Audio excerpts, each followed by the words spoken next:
నమస్తే. ప్రస్తుతం మనతో పాటు తెలంగాణ ఉద్యమకారులు కేసీఆర్కు అత్యంత సన్నిహితుడు, దగ్గర వ్యక్తి అని చెప్పుకోవచ్చు. సో రాజయ్య యాదవ్ ఉన్నారు. మొన్నటిదాకా బీజేపీ పార్టీలో ఉండే రీసెంట్గానే బీజేపీ పార్టీ అధ్యక్షుడు రామచంద్రరావు మరి ఆ పార్టీ నుండి సస్పెండ్ చేసినట్టుగా తెలుస్తూ ఉంది. సో మాట్లాడే ప్రయత్నం చేద్దాం. తాజా రాజకీయాలతో పాటు రాజయ్య యాదవ్ను బీజేపీ ఎందుకు దూరం పెట్టింది, ఎందుకు సస్పెండ్ చేసింది, ఒకసారి మాట్లాడే ప్రయత్నం చేద్దాం. ఎందుకు గతంలో మీరు అనేక మార్లు బీజేపీలో జరుగుతున్నటువంటి అంతర్గత కొట్లాటల మీద మాట్లాడారు, అధ్యక్షుడు చేస్తున్న మిస్టేక్స్ను సరి చేసుకోవాలని కూడా సూచనలు చేసినటువంటి సందర్భం. ఇప్పుడు ఎందుకు బీజేపీ పార్టీ మిమ్మల్ని దూరం పెట్టింది, ఎందుకు సస్పెండ్ చేసింది? నేను సరి చేసుకోమన్నది వాళ్ళకి సరి చేసుకుని ఇష్టం లేదు కాబట్టి పక్క పెట్టి. అచ్చా, వాళ్ళకి పార్టీ పద్ధతి కూడా తెలుస్తలేదు. పార్టీకి ఒక నియమావళి ఉంటుంది. నియమావళికి కట్టుబడి ఉంటాడనే రామచంద్రరావు లాంటి వ్యక్తిని అధ్యక్షుని చేసినారు. కానీ నియమావళి కూడా దోత్తలేదు ఆయనకు. లాస్ట్కు పార్టీని ఎట్లా ముందడికి తీసుకుపోవాలనేది దోత్తలేదు. గ్రామాలు తిరగాలనేది తెలుస్తలేదు. సిటీలు బస్తీలు తిరగాల పురపాలక సంఘ ఎన్నికల అనేది తెలుస్తలేదు. ఎవరిని కలుపుకోపోవాలనే విషయంలో క్లారిటీ లేదు. ఆఖరి పార్టీ నియమావళిని పాటించాలనేటువంటి క్లారిటీ కూడా లేదు ఆయనకు. ఎందుకు లేదు? నోటీస్ ఇవ్వాలి. సామాన్యుని కూడా సస్పెండ్ చేస్తుంది, నోటీస్ ఇవ్వాలి. నోటీస్కి ఆన్సర్ ఇస్తారు. నేను కూడా ఆన్సర్ ఇస్తాం అనుకున్నా. ఏమైనా పొరపాటు నేను మాట్లాడితే, ఏమైనా ఓవర్గా టాక్ చేస్తే నేను క్షమించు అందాం అనుకున్న పార్టీని. అంటే ఎవడైనా ఎంత మునగాడైనా కూడా పార్టీ నియమావళికి కట్టుబడి ఉండాల్సిందే కదా. పార్టీని దిద్దుకోమని చెప్పినాం. అంతకంటే ముందుగాల 48% వచ్చినోడు రాజ్యాధికారంలో లేకుండా ఇళ్ళు ఓట్లు, 38% వచ్చినోడు మాత్రమే రాజ్యం చేస్తాడు, దిద్దుకోండి అని చెప్పడం జరిగింది. అంతకంటే ముందుగాల కలిసిపోటు చేయమని సూచన చేయడం జరిగింది. దాన్ని పాటించలేదు, దీన్ని పాటించలేదు. మరి 3 ఏళ్ళకు ఏం పాటిస్తారు? రేపు వచ్చే కార్పొరేషన్ ఎన్నికలలో ఏం చేస్తారు? వాళ్ళు మిమ్మల్ని నమ్మకనే, మీతో అయితలేదనే పవన్ కళ్యాణ్ను సౌత్లో ఒక సెంటర్ పాయింట్గా సెలెక్షన్ చేసుకొని తన ద్వారా నడపాలనుకుంటారు. తను కేసీఆర్తో మాట్లాడతాడు. ఇప్పటి వరకు వీళ్ళకి కబర్ లేదు. కబర్ ఉన్నా కూడా వీళ్ళకి ఇష్టం లేదు. ఎందుకంటే పవరు వీళ్ళకి రావాలని లేదు. పవర్ రాకున్నా మంచిదే, మేమే ఉండాలన్నది. అందుకనే వీళ్ళు పవర్ కోసం ఆలోచిస్తలేరు. యావత్ భారతావనిలో మనకు పవర్ వచ్చినా కూడా తెలంగాణలో మాత్రం పవర్ రాకున్నా మంచిదే, మన పాతోళ్ళదే నడవాలనేటువంటి ఆలోచనతో ఉన్నారు ఈ పాత నాయకత్వం. కానీ రాబోయే రోజులు వీళ్ళకు తెలియకుండానే ఏ రాజయ్య యాదవ్ను సస్పెండ్ చేసిండో అదే రాజయ్య యాదవ్ సెంటర్ పాయింట్ అవుతాడు చర్చలకు. గుర్తుపెట్టుకోండి, రామచంద్రరావు ఇదే రాజయ్య యాదవ్ సెంటర్ పాయింట్ అయి చర్చిస్తాడు. ఎందుకంటే నాకు టీఆర్ఎస్ బలగం తెలుసు, టీఆర్ఎస్ లోతుపాతులు తెలుసు. ఇవాళ పవన్ కళ్యాణ్ మనుషులు నా దగ్గరికి వస్తూ ఉన్నారు. ఇవాళ ఆఫీస్ కోసం వాళ్ళు దేవులాడుతారు, రోజు నన్ను సంప్రదిస్తూ ఉన్నారు. అంటే ఎవరైతే ఒక అనుభవంతో, ఎవరైతే ఒక కష్టపడ్డ కార్యకర్తతోటి, నేను 17 ఏళ్ళ నుంచి, నా వయసు 17 ఏళ్ళ నుంచి ఎమర్జెన్సీకి వ్యతిరేకంగా పనిచేసినోడిని. బీజేపీలో అద్వానీ గారు, ఆల్ ఇండియా అధ్యక్షుడు అద్వానీ గారు ఉన్నప్పుడు నేను ఉమ్మడి వరంగల్ జిల్లాకు అధ్యక్షుడు ఉండింది. జనాదేశ యాత్ర, రామరథ యాత్రలో చురుగ్గా పాల్గొన్న కార్యకర్తను నేను. అటువంటివన్నీ మీరు తెలంగాణ యావ మీద నేను 20 ఏళ్ళు టీఆర్ఎస్తో సాహసం చేసిన. ఆ వెంకయ్య నాయుడు అడ్డం పడకపోతే 3వ రాష్ట్రం ఇచ్చిన రోజు, 3 రాష్ట్రాలు ఇచ్చిన రోజు 4వ రాష్ట్రం కనుక ఇచ్చేది ఉంటే 1200 మంది బలిదానాలు కాకపోదురు. కేసీఆర్ కుటుంబం ఇందులో ప్రవేశించకపోవు, ఈ అవినీతి కుంభకోణాలకు రాకపోవు. 2 పార్లమెంటు మెంబర్లు ఉన్నప్పుడు ఇక్కడ జంగారెడ్డి గారు ఒక పార్లమెంట్ మెంబరు, ఏకే పటేల్ గారు గుజరాత్ ఎట్లున్నది, తెలంగాణ ఎట్లున్నది? మీ తెలివి తక్కువతనంతో తెలంగాణ వెనుకబడ్డది. ఈ మిమ్మల్ని నమ్మరు, ప్రజలు నమ్ముతలేరు, మీ పై నాయకత్వం నమ్ముతలేదు. రాబోయే రోజులు బీజేపీ రోజులు వస్తాయి, కానీ ఈ ముగ్గురు కలిస్తేనే వస్తాయి, మా 2 కలిస్తేనే వస్తాయి. రాజయ్య యాదవ్ గారికి బీఆర్ఎస్లో బీజేపీలో కొంత దగ్గర సన్నిహితున్నారు. ఈటెల రాజేందర్ మీరు కలిసి తెలంగాణ ఉద్యమం టైంలోనో బీఆర్ఎస్ పార్టీలో ఉన్నప్పుడు సన్నిహితం ఉన్నారు. ఎవరు కూడా రాజయ్య యాదవ్ సస్పెన్షన్ ఆపే ప్రయత్నం చేయలేదా? రఘునందనో, అరవిందో, లేకపోతే ఈటెలనో, అయ్యో పెద్ద మనిషి తెలిసినోడు అనుభవజ్ఞుడు అని చెప్పి ఆపే ప్రయత్నం చేయలేదా ఎవరు? ఆపే ప్రయత్నం చేస్తే ఈ మొరుకులు ఊకుండేటట్లేదు, ఎవరికి ఇంటలేరు. తాను పట్టిన కుందేడికి 3 కాళ్ళు అంటారు. అరే కాళ్ళు 4 ఉంటాయి రా అంటే ఇంటలేరు వీళ్ళు. కుందేడికి 3 కాళ్ళు ఉంటాయి అంటారు వీళ్ళు. అట్లా అట్లా అట్లా అన్నోడే మనోడు, లేకపోతే మా ఇంజోడు అనుకుంటారు. వాళ్ళు పార్లమెంట్ మెంబర్లు కాకపోతే వాళ్ళని సస్పెండ్ చేస్తారు. వీళ్ళు పార్లమెంట్ మెంబర్లుగా ఎవరిని సస్పెండ్ చేసేది? ఈ మీ తతిమ్మ 6గురిని సస్పెండ్ చేస్తారు, ఎంపీలను సస్పెండ్ చేస్తారు. ఇదే రామచంద్రరావు, ఇదే కిషన్ రెడ్డి, ఇదే లక్ష్మణ్ గారు, ఇదే బండి సంజయ్ మాట కనుక నడిచేది ఉంటే తతిమ్మ 6 పార్లమెంట్ మెంబర్లను చేస్తారు.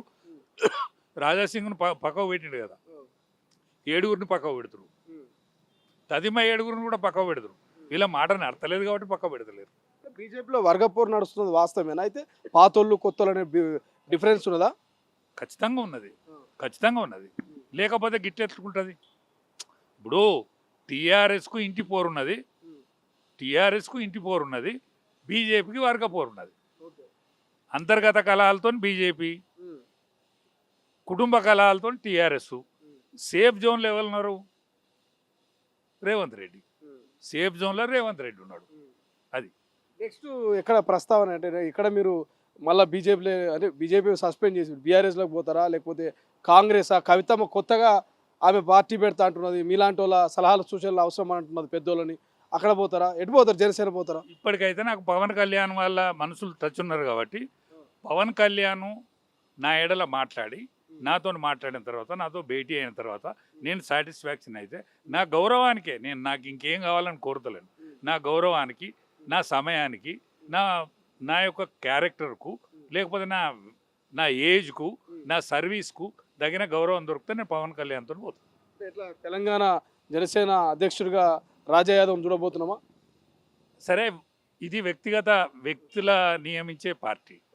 అంటే వాళ్ళు కూడా ఒక కమిటీ ఉంటుంది, వాళ్ళ ఆలోచన మేరకు ఏది ఇచ్చినా నా గౌరవప్రదంగా ఉన్నది స్వీకరించి ఒక సామాన్య కార్యకర్త కూడా మెదలటారు. ఇప్పుడు నేను బీజేపీలో నాకు పెద్ద బాధ్యత ఏం లేదు, నేను క్రియాశీల కార్యకర్తను మాత్రమే. ఇవాళ నేను టీఆర్ఎస్లో బాధ్యతలు ఉంటేని, పూర్వం బీజేపీలో ఉన్నప్పుడు నేను బాధ్యతలు ఉంటేని. కానీ నాకు ఏ బాధ్యత ఇచ్చినా కూడా నాకు ఆమోదమే. గౌరవం ముఖ్యం, గౌరవం ముఖ్యం అంతే. ఫైనల్ ఏం చెప్తారు? బీజేపీకి మీకు కొంత అనుబంధం ఉంటుంది, సో అనూహ్యంగా సస్పెండ్ చేయడం ఎవరికైనా బాధాకరమే. బట్ ఫైనల్గా ఏం చెప్పదలుచుకున్నారు? ఆ పార్టీకి మీకు అనుబంధం కావచ్చు, రామచంద్రరావు గురించి ఏం చెప్తారు? ఇప్పటికీ రామచంద్రరావు గారు పునరాలోచించుకోవాలి, నా ఎడల కాదు, ఆయన యొక్క నడవడి ఎడల పునరాలోచించుకోవాలి. ఆయన నడవడి మంచిగా లేదు, గ్రామ పంచాయతీ ఎన్నికలలో రిజల్ట్ మంచిగా లేదు, పల్లెకు పోలేదు, పురపాలక సంఘాలలో ఏ పట్టణానికి పోలేదు. ఇప్పటికైనా మీరు ఇక్కడ దక్షిణాదిలో ఒక పులిగడ్డటువంటి తెలంగాణ గడ్డ మీద బీజేపీ రాజ్య స్థాపన కావాలనుకుంటే మీరు ఇంకా చాలా నేర్చుకోవాలి. నీకు నేర్చుకున్న చాలు, కానీ నువ్వు ఓర్చుకుంటలేవు. ఆంబాయంతో మిడిసిపడతావు. నీ అధ్యక్ష పదవే గొప్పది అనుకుంటున్నావు. అధ్యక్షుని పదవి కంటే కూడా గ్రామంలో ఉండేటువంటి సామాన్య కార్యకర్త ఏం ఆలోచిస్తాడు, మన కార్యకర్త కంటే ప్రజలు ఏం ఆలోచిస్తాలో మీరందరూ సీనియర్ మోస్ట్ నాయకులందరూ కూడా ఈ ఆలోచన చేయాలని నా విజ్ఞప్తి. రాష్ట్ర రాజకీయాల విషయానికి వస్తే ప్రజాపాలన అంటున్నాడు, 99 రోజుల ప్రణాళిక అంటున్నాడు, ప్రగతి ప్రణాళికను ఒక యాక్షన్ ప్లాన్ రేవంత్ రెడ్డి మొదలుపెట్టి 99 రోజులు మొత్తం పారిశుద్ధ్యం గిరిశుద్ధం అంతా కూడా నీట్గా అయిపోవాలంటున్నాడు. సో అయ్యే పని అంటారా ఈ 99 రోజుల యాక్షన్ ప్లాన్ మీద కామెంట్? 99 రోజులైనా అయ్యే పని కాదు. కేసీఆర్ అద్దనుకుంటే నువ్వు ముఖ్యమంత్రి అయినావు తప్ప నువ్వు ముఖ్యమంత్రి అయ్యే కాబీలు మనిషివే కాదు. నువ్వు అయినట్టు నుంచి నీ ఆత్మబంధువుల్ని ఎంకులాడుకుంటానో తప్ప బీసీల ఎడల, నిరుద్యోగుల ఎడల కానీ, బీసీల ఎడల కానీ, ఎస్సీ ఎస్టీల ఎడల కానీ నీ ఆలోచన విధానంలో ఎంత మాత్రం కొత్త మార్పు లేదు. నీ బంధుగణంతో నువ్వు ఎల్లదీస్తానో తప్ప ఇవాళ నువ్వు ఒక బీసీ లేడా, నీకు ఒక ఎస్సీ లేడా రాజ్యసభ పంపడానికి? ఒక ఎస్సీ లేడా అన్న, ఒక మాదిగ లేడా? ఒక మాదిగని ఎందుకు పంపలే? నువ్వు మాదిగోళ్ళకు సీట్లు ఇవ్వలే, మాదిగను రాజ్యసభకు ఎందుకు పంపలే? నువ్వు రాజ్యసభ పంపనుంటావు కదా, నీ పార్టీలో లేరా? నువ్వు చాలా మంది ఉన్నారు కదా, నువ్వు ఎందుకు పంపలేకపోయినావు? నీ క్లాస్మేట్నే పంపుకోవాల్సిన పరిస్థితి ఎందుకు నిర్మాణం అయింది? వేం నరేందర్ రెడ్డికి ఇస్తే తప్పేంటనే ప్రశ్న వస్తున్నది. ఆపత్కాలంలో రేవంత్ రెడ్డికి అండగా ఉన్నాడు, నమ్ముకున్న వాళ్ళకు రాజ్యసభ ఇచ్చాడు, తప్పేందని ఒక ప్రశ్న కూడా వస్తూ ఉంది వర్గం నుంచి. ఏం చెప్తారు? తప్పు లేదు, కానీ ఆయన పార్టీ లేదు. కానీ ఈయన కూడా ఆ పార్టీ కాదు కదా, ఆయనది ఈ పార్టీ కాదు, ఆయన తెలుగుదేశం పార్టీ. ఈయనది కూడా తెలుగుదేశం పార్టీ. తెలుగుదేశం పార్టీలో ఉన్న ఆయనను తెలుసుకున్నట్టు తప్పలేదు. కానీ కాంగ్రెస్ పార్టీని పూర్వం నుంచి నమ్ముకోనున్న వాళ్ళను మర్చిపోవుడు, విస్మరించడం తప్పు. ఎందుకంటే వేమ నరేంద్ర రెడ్డి మా వరంగల్ జిల్లా వాడు, నాకు అత్యంత సన్నిహితుడు, నాకు చాలా దగ్గర మిత్రుడు. వేమ నరేంద్ర రెడ్డిని చేస్తే నేను తప్పుపడతలేను, కానీ మిగతా వాళ్ళని మర్చిపోతే తప్పట్టాలిగా.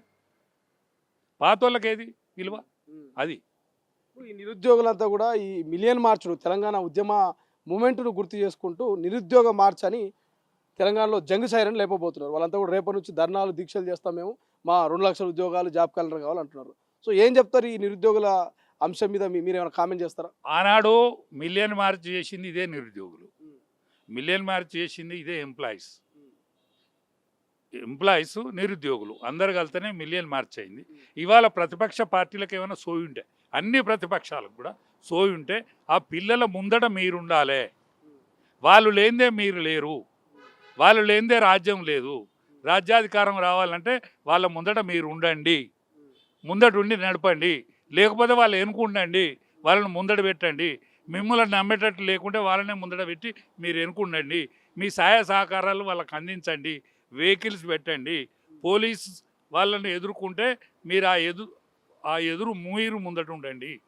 పోలీసు వాళ్ళకు కూడా నేను విజ్ఞప్తి చేస్తానా, మీ పిల్లలు ఉన్నారు, మీ పిల్లలకు కూడా నిరుద్యోగులే, మీ పిల్లలకు కూడా ఉద్యోగాలు కావాలి కదా. నిరుద్యోగులందరూ ఎక్కడోళ్ళో కాదు, మీ ఇంట్లోళ్ళే. కాబట్టి వాళ్లకు వ్యతిరేకంగా మీరు గట్టిగా ప్రవర్తించండి. నిధులు మీకు విధులు ఏవైతుంటాయో ఆ విధులు నిర్వర్తించండి. కానీ దౌర్జన్యానికి మాత్రం పోతే మీరు దుర్మార్గం కనుక మీరు తలుచుకుంటే మీరు దుర్మార్గం పాలవుతారు. సుమా, నిరుద్యోగుల తెరువు పోకండి. Thank you so much. ఇది రామచంద్రరావు చాలా నేర్చుకోవాల్సినటువంటి అవసరం ఉంది. సో పార్టీ నుంచి నన్ను సస్పెండ్ చేయడం కూడా సరైనటువంటి పద్ధతి కాదు. ఏ కార్యకర్తకైనా, ఏ నాయకుడికైనా మొదటగా నోటీస్ ఇచ్చి వివరణ తీసుకుంటారు, కానీ ఏ నోటీసు, ఏ వివరణ లేకుండానే పార్టీ నుంచి సస్పెండ్ చేయడం సరైనటువంటి పద్ధతి కాదు. మిగిలినటువంటి ఎంపీలను కూడా సస్పెండ్ చేసే అవకాశం ఉందేమో రామచంద్రరావు వ్యవహారాన్ని చూస్తూ ఏదైతే రాజా యాదవ్ గారు చెప్తున్నటువంటి పరిస్థితి. బట్ చూద్దాం ఏం జరుగుతుంది. బట్ జనసేన, అదేవిధంగా బీఆర్ఎస్ 3 పార్టీలు పొత్తు కనుక అయితే రేవంత్ రెడ్డిని ఓడించే అవకాశం ఉందని మొదటి నుంచి చెప్తున్నారు రాజా యాదవ్. నేను చెప్పిందే వాస్తవం అవుతుంది, భవిష్యత్తులో నా మాటని గుర్తు చేసుకుంటున్నట్టు ఆయన మరోసారి గతాన్ని గుర్తు చేసే ప్రయత్నం చేస్తూ ఉన్నారు. బట్ చూద్దాం ఏం జరుగుతుంది భవిష్యత్తులో. తెలంగాణ రాష్ట్ర రాజకీయాలు ఎటువంటి మలుపు తిరగబోతున్నాయి అనేది. కెమెరా పర్సన్ అజయ్తో శ్రీశైలం, తొలి వెలుగు, హైదరాబాద్. అసలైన తొలి వెలుగు. ఫాలో వాట్సాప్ @తొలి వెలుగు official.